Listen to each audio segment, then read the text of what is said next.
Is the system about to collapse? That's the question. Everybody's scrambling. Volatility is running rampant. We're looking at Bitcoin. We're looking at the stocks right now. We figured this would be the perfect time to make this video.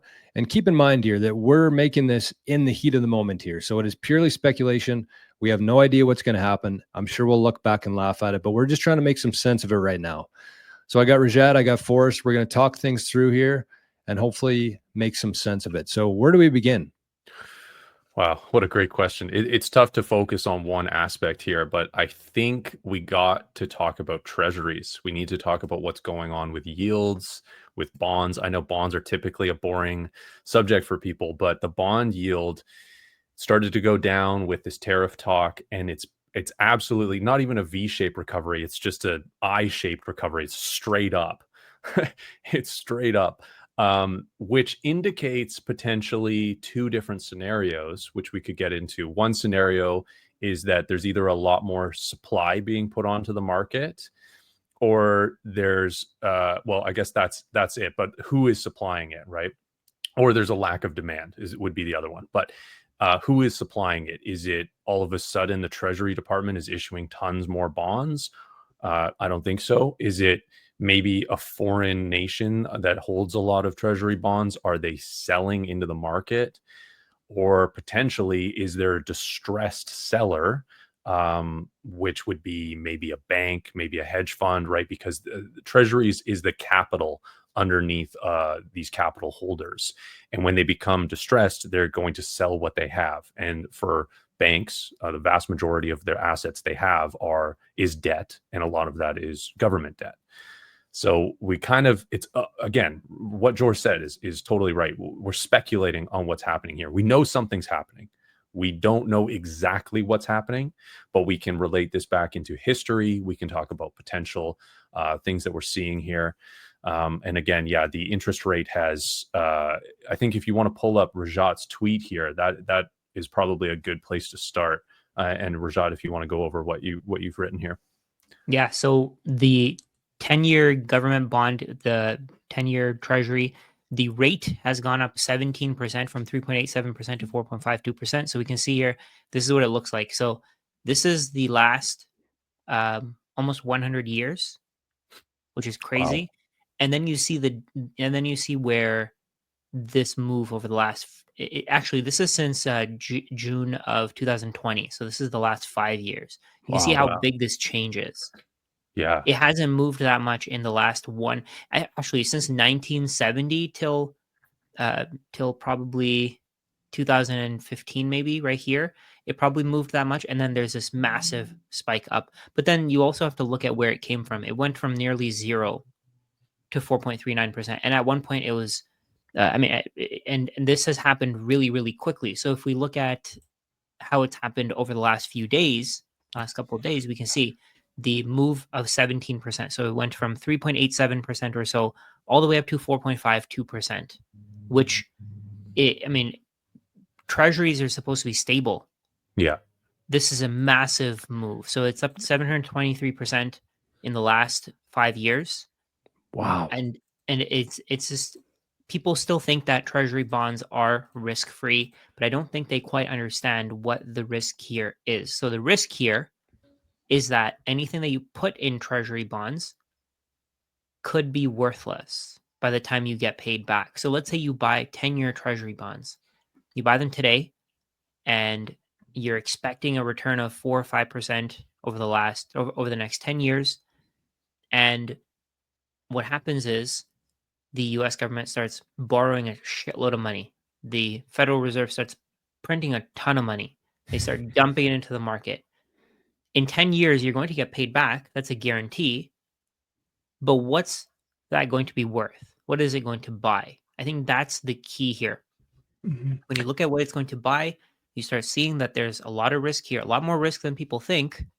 And because of that risk, I think that risk is being adjusted in real time. And nobody can stop it. So when the rates are going up here, so I want to dive into this a little bit. So when the rates of the bonds and the yields are different, right? Because the rates are kind of dictated by the people buying and selling the bonds versus the yield, which is set when somebody buys that 10-year bond, for example, right? So when inflation's ripping and they're guaranteed a 4% return after 10 years, but inflation's going way up, you would expect the rates of it to increase to try to dump that and incentivize people to buy that bond from you. Is that correct? Well, there's no reason that somebody would want to buy a bond that isn't going to keep it pace with inflation. So that means less demand.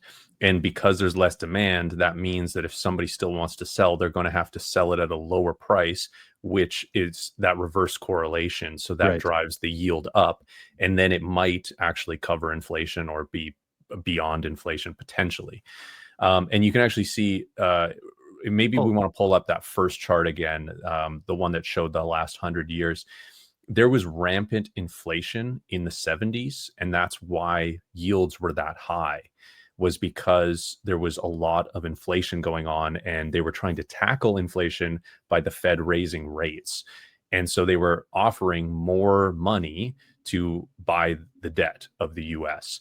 And then since then, we've been going down to a near zero inflation rate. I mean, it's been trending to zero and really rapidly. I think that's the difference, right? Is all of these capital allocators, all these corporations, nations, companies, hedge funds, banks, they all adjust their models for what the interest rate of treasury bonds are, and they use that as their capital. And when it's basically okay if treasury rates fluctuate to some degree, but the rapid fluctuation of these rates is what causes things to blow up. So we can actually see Silicon Valley Bank a couple years ago, they over allocated to long-term debt when interest rates were really low.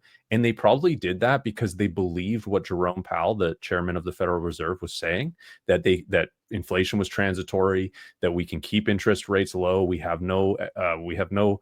We're not going to raise interest rates. And then they raised interest rates faster than they ever have before. And that difference, right, even though it was from 0.4% to 5%, that doesn't seem like a crazy difference. That is a huge difference when we're talking about the amount of capital they have and for the amount of value that those bonds hold. If those bonds are only giving you 0.5%, but new bonds that are being issued are giving you 5%, then you have to sell your bonds at a significant discount for them to give the new buyers 5%, because that's what people are expecting out of those bonds. So when there was a bank run, when people wanted their capital out and Silicon Valley Bank had to sell their bonds, they were doing it at distressed prices. And they basically went under because they didn't have enough money to pay out their customers, their clients. And there's insurance that backstops that, and that was a huge amount of money printing that kind of went unnoticed. I mean, some of the biggest banks ever failed around the time Silicon Valley Bank failed, and we just continued on like nothing happened. And people were just, oh, AI is great. Let's pump up all the AI stocks, and the stock market's great again. Everything goes up. And meanwhile, there's systemic banks collapsing in the nation. And now what we're seeing again a huge, rapid, quick change in interest rates, not from the Federal Reserve, but on the bond market side. So bond buyers, the bond market, is not stepping in and lowering the volatility in this short amount of time. The bond market isn't able to absorb this, doesn't have the appetite for these bonds, so the price is rising rapidly. And the question is why is that happening? And this is the part that kind of becomes speculative at this moment in time. We'll probably look back and realize what was actually happening. I mean, 2008, we kind of know what happened there now. But this is, whatever 10, 20, 15 years or whatever past 2008. But I will say that some similar metrics were triggered in 2008 that are triggered now. And one of those is high interest rate or high cost of intra-banking swap liquidity. So when a bank needs overnight liquidity, they're willing to pay another bank an interest rate for that liquidity, and that banks lend each other money. And ultimately, there's one bank to rule them all, which is the Federal Reserve. And if all the other banks run out of liquidity to share to each other because something is going wrong, they can't cover their positions, the Federal Reserve Bank is supposed to step in and backstop this, or that's historically what they've done. I think one thing that we have to consider as well is that in 2008, the Federal Reserve actually had some control over the markets. I think they've lost control over markets. I think even though they're lowering rates, the interest rate's going up. Like they're lowering the Fed funds rate, and at the same time, rates for everything are going up. So I think they've lost control. And if you look at the same chart, I was looking at the chart just now, just to, I guess, correlate it with what you're saying there, Forrest. So we can see in 2007 is when the crash kind of started. But even since then, rates came down. And I think we're in a completely different environment here, where even though we think the Fed can change things, I don't know if they can that much. Yeah. So we're in a stickier situation right now, one that would lead people into believing that we might have stagflation, which means significant, difficult to deal with inflation, consumer inflation, and a stagnation of the economy in a growth way. So from 2007 to now, the economy has improved. The economy's been growing rapidly since 2008. If you look at equities, for instance, and that's why those bond yields have been going down, is because the economy and the stock market has been going up. So right now we're seeing we've seen a big growth in the stock market as well. And now we're seeing a rise in interest rates at the same time. So one of those things kind of has to give at a point. Either the economy, or sorry, not the economy, the stock market keeps ripping and interest rates come down, or interest rates stay up and people start moving their stock portfolio into these higher interest rate bonds. So Right. we're kind of in a tricky situation right now, and I think you're right. I think the Fed is always late on these things. So oftentimes, what will happen is there will be the market participants will realize what's going on before the Fed has time to react to it and to actually curtail it. So, in my opinion, we've probably been in an actual recession for a little while here, and the stock market valuation is highly inflated on projected earnings that might not be realized. And there's going to be sort of an understanding and a recalibration of those things. And when that happens, the Fed will probably say, hey, we're in a recession now, and we're going to actually start lowering rates pretty significantly. So they've been really slow with lowering rates. They didn't actually lower last time. They lowered 25 bips. And I think they're going to be behind the curve on this as well. And by the time they say it's a recession, in my opinion, the bottom will be in and things will start ripping again, because they cannot, for so many systemic reasons, for the way the system is built, they cannot allow all of the companies to collapse. They can maybe allow one of these two. In my opinion, there's some hedge funds here that are probably doing a basis trade. They're extremely over leveraged within that, and they're going to blow up, and they'll be allowed to blow up. And then the other ones will be saved by the backstop of the Fed. So they'll allow a couple to blow up, just like in 2008, they allowed the first two hedge funds to blow up, and then they backstop the rest. And then when that happens, all that backstopping is liquidity into the market. They'll lower interest rates. That's more liquidity into the market, and the market goes up when that happens, because the value of the dollar decreases and people are actively seeking a way to protect their dollar, their purchasing powers. And so they have to invest that money, and that money goes back into the market. And so that will drive equities up. And of course, the best performing asset, and the reason we're all here, is Bitcoin. So Bitcoin will benefit like crazy from all of this happening. And we are just kind of waiting to for the market to realize what has blown up. And even right before we're recording, like look what happened to S&P 500, NASDAQ, just within like the minute time frames. Things went up like 5%. It was just insane. Like we are seeing this happen real time, extreme volatility as the rest of the market is realizing what's happening. Yeah. And I think a lot of what we were saying, of course, is speculative. George, can you just share my screen there? Oh, yeah.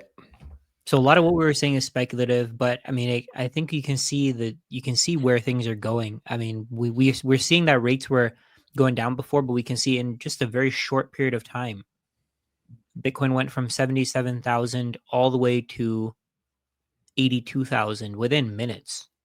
Insanity. And if you think, and this is, I think this is our specialty. We may not know too much about bonds. We may not know too much about the fixed income market. Maybe we know just the top layer of it, but we know about Bitcoin, and we know why Bitcoin is the best asset out there. It's because it has no counterparty risk. It has no inflation risk. It has none of that risk that you have with treasuries. Nobody can stop you from using Bitcoin. So I think what's happening, I mean, we can see Bitcoin's almost at 83K now. The reason for this is that more and more people are figuring out, I mean, I don't know, maybe that's not the exact reason, but more and more people are figuring out that Bitcoin is not like treasuries. Treasuries are actually risky and Bitcoin is risk-free. So the title of this video, we named this video something like, is the market about to collapse? And I think the legacy market is about to collapse. Interesting. I think the legacy economy is falling apart because it's built on nothing. Yeah. It's a house of cards. It's built on a foundation of dog shit. 100%. It's 100%. And it's collapsing priced in Bitcoin. I mean, that's the easiest way to evaluate it today. But I think overall it is collapsing as well until the whole everything, market, economy, everything adopts Bitcoin. Then it will start to rebuild because it needs to be built on a solid foundation. Yeah. And US denominated debt is not a solid foundation. I don't know why everybody thinks that's the risk-free thing. It's because, oh, wow, okay, it's risk-free because the Fed can turn the money printer on to pay you back in dollar bills at a certain point. That's not good. That's not a good thing. It's not a real economy. No, it's not. Yeah, that's what I was going to ask you guys, because it seems like, from my understanding of this whole thing, which is very limited, I will admit, but it seems like historically the bond market and the stock market have kind of gone inversely. So if one's going up, then the other one's going down. And there's been a couple times in history where both have dropped, but now, which caused a lot of chaos also. But now it seems like today, for some strange reason, the stock market's going up, the bond market's going up, the rates on bonds are going up, and Bitcoin's going up. All three things are going up at once. What's the implications of this in the next little while here, looking forward? I mean, maybe this is the decoupling. I mean, we even made a video last week about the decoupling, right? I think maybe people are realizing there's better risk off assets. People have moved to gold instead of treasuries. People are moving, in my opinion, to Bitcoin compared to treasuries. And yields are going up, but bonds are going down when that happens, right? So bonds go down when the stock market goes up, typically. Yeah, of course, there's going to be times of correlation as well. I don't know. It's just, you just don't want to be anywhere near bonds, in my opinion, in the long term.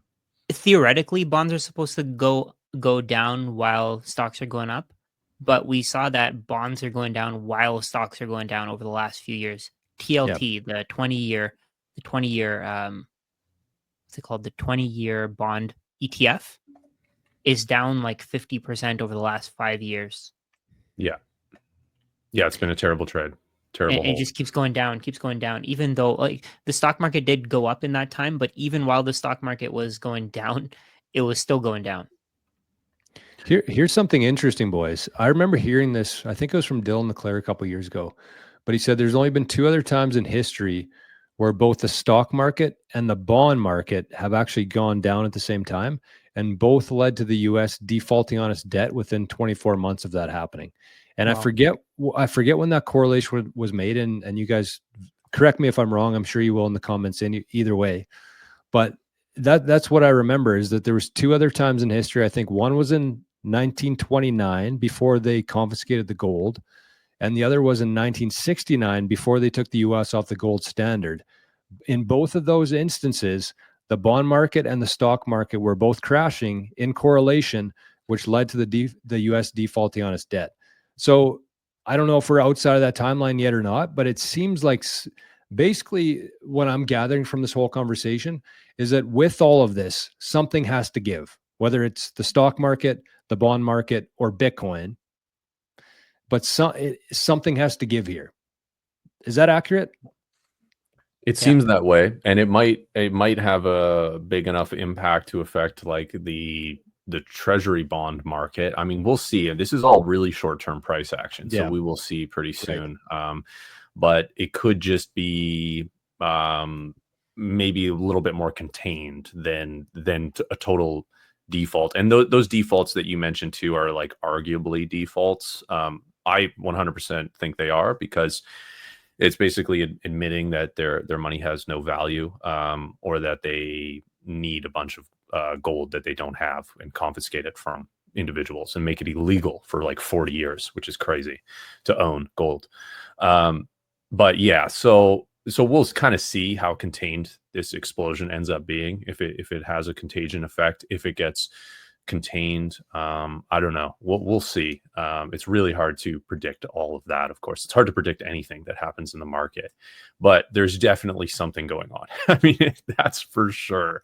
There's something going on here, and you probably want to be careful. You want to be careful being in a leveraged position. In my opinion, these volatility spikes are because leveraged players are getting wiped out left and right, and they're forced to sell assets that they don't want to sell, and that is causing crazy price distortions within the bond and equity market. And if you're just in some sort of spot holding where you can wait out this volatility until everything recovers, then you'll be fine. You'll be fine if you as long as you're not like retiring this year, as long as you're not in leverage, you'll be totally fine. So that would be what I would do. And yeah, I would, if your stocks are down, your Bitcoin's down, whatever, I would just, stop paying attention to it for a little bit. It's not that big of a deal. If you're not in leverage, it's not a big deal. If you don't need it, it's not a big deal. Just wait. What do you think, Rajat? Closing words? Should somebody be holding stocks, bonds, or just stick Bitcoin? to Bitcoin. Honestly, we don't even need we don't need bonds, we don't need stocks, we don't need rental properties. Just buy Bitcoin. Yeah, and we covered this in a recent video talking about it actually was on last week's live stream. We were talking about the risks that come with other assets, including stocks and bonds, that Bitcoin is immune to. So it's worth looking into. If you came across this channel by accident and you don't have any Bitcoin yet, it's probably a good time to at least start sniffing around, get what you can.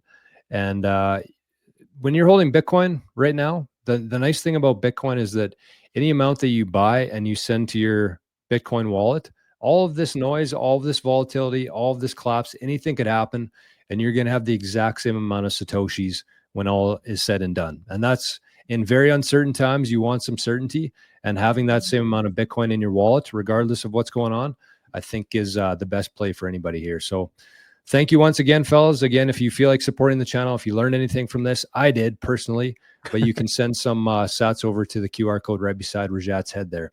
So thanks, fellas. We'll catch you on the next one.